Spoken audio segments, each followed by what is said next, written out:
أنزل لعلكم تعقلون الله إنا أنزلناه قرآنا عربيا কোরআনই বলে দিতেছে কোরআন কিভাবে নাজিল হচ্ছে কোরআনই বলে দিতেছে ইন্না নিশ্চয় ইন্না হলো হরফে মুশাব্বাবিল ফাইল যারা আলিয়া মাদ্রাসাতে পড়ছেন অথবা কাউমি মাদ্রাসাতে পড়ছেন তারা জানবেন ইন্না কি হরফে মুশাব্বাবিল ফাইল ইন্না ইন্না আগে ব্যবহার হয় শব্দের প্রথমে কথা মজবুতির জন্য হুকা সুবহানাল্লাহ ইন্না আনজালনাহু নিশ্চয় আনজালনাহু নাজিল করেছি ইন্না আনজালনাহু কুরআনান আরাবিয়্যা কোরআনকে আমি আল্লাহ রাব্বুল আলামিন আরবি ভাষায় নাজিল করেছি কোন ভাষায় আরবি ভাষায় লাআল্লাকুম তা'কিলুন যাতে তোমরা বুঝতে কোনো অসুবিধা হয় না এর জন্য আমি আল্লাহ রাব্বুল আলামিন কোরআনকে আরবি ভাষায় নাজিল করে দিয়েছি সুবহানাল্লাহ আমি আপনাদের সামনে আয়াতে কারিমা পড়েছিলাম শুধু কোরআন আরবি ভাষায় নাজিল হয় নাই নামাজের ভাষা হলো কি আরবি জান্নাতের ভাষা হলো কি আরবি আযানের ভাষা হলো কি আরবি তাইলে বুঝা গেল শুধু কোরআন আরবি ভাষায় নাজিল হয় নাই আযানের ভাষাও আরবি ইকামতের ভাষাও আরবি জান্নাতের ভাষাও আরবি নামাজের ভাষাও আরবি কবরেতে সওয়াল জবাব হবে আরবি সুবহানাল্লাহ তাইলে আপনারা কি সন্দেহ আছে সওয়াল জবাব কি বাংলা ভাষায় হবে না ইংরেজি ভাষায় আরবি ভাষায় হবে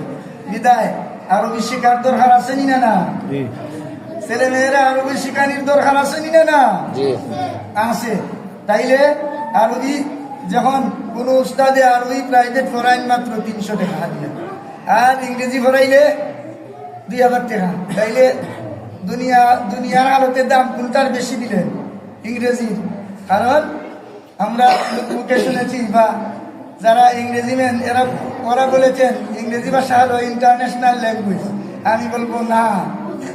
কখনো না কোনো সময় না বর্তমানেও না ভবিষ্যতেও না অতীতও না তিন কালের কোনো কালেই না ইংরেজি ভাষাকে কি ইন্টারন্যাশনাল ভাষা বলা যাবে না কিছু কিছু দেশও চলে আর কিছু কিছু দেশও চলে না তাইলে ইন্টারন্যাশনাল হওয়া হয়নি সব দেশে যে ভাষা চলে তাইলে এই ভাষাকে বলে ইন্টারন্যাশনাল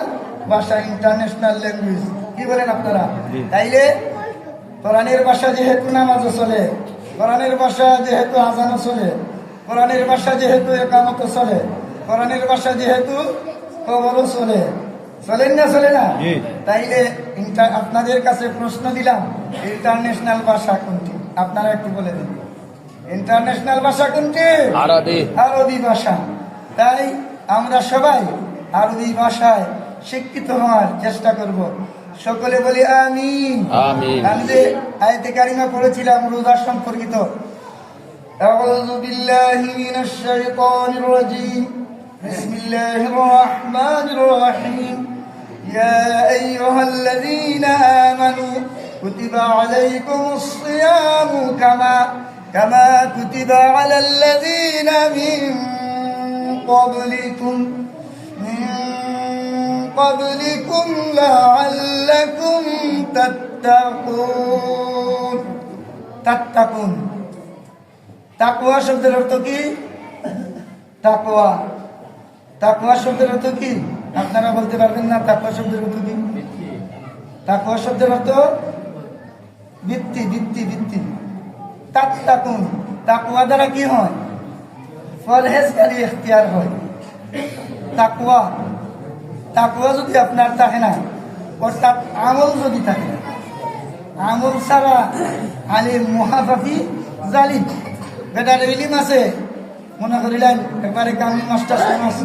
এরা বিয়ে নিয়া কিন্তু আমল নাই তাইলে এই আলিমের দাম আছে নি নাই বিদায় আলিম হওয়ার সাথে সাথে কি করতে হবে আলিমের আমল থাকতে হবে আর ওই আমল ওয়ালা আলিমের যদি নসিহত শুনেন তাহলে শুননেওয়ালাদেরও ফায়দা হবে আর আমল নাই আলিম সারাত্র আলোচনা করলো ইন্টারন্যাশনাল বক্তা, এরপরে দেখা যায় ফজরের নামাজই নেই। তাইলে এইরকম আলিমের দ্বারা কোনো ফায়দা হইব? সারা জীবন ওয়াজ করলে কোনো ফায়দা হবে না। ফায়দা হবে না। বিদায় আমি আপনাদের সামনে কোরআন কারীমের ফজিলত থেকে কিছু আলোচনা করেছিলাম, বিভিন্ন জায়গায় বিভিন্নভাবে কথাবার্তা বলেছি। তো যারা আল্লাহর নবী বলেন, যারা আল্লাহর সাথে কথোপকথন করতে চায়, কার সাথে? আল্লাহর সাথে যারা কথাবার্তা বলতে চায়, তারা যেন প্রতিনিয়ত সদা সর্বদা যেন কোরআনে কারীম বেশি বেশি করে তেলাওয়াত করে। যারা কোরআনে কারীম বেশি বেশি তেলাওয়াত করবে, ওই তেলাওয়াত যেন আল্লাহ রাব্বুল আলামিনের সাথে কথোপকথন, টকিং, কথাবার্তা বলা হয়ে যায়। সুবহানাল্লাহ। তাইলে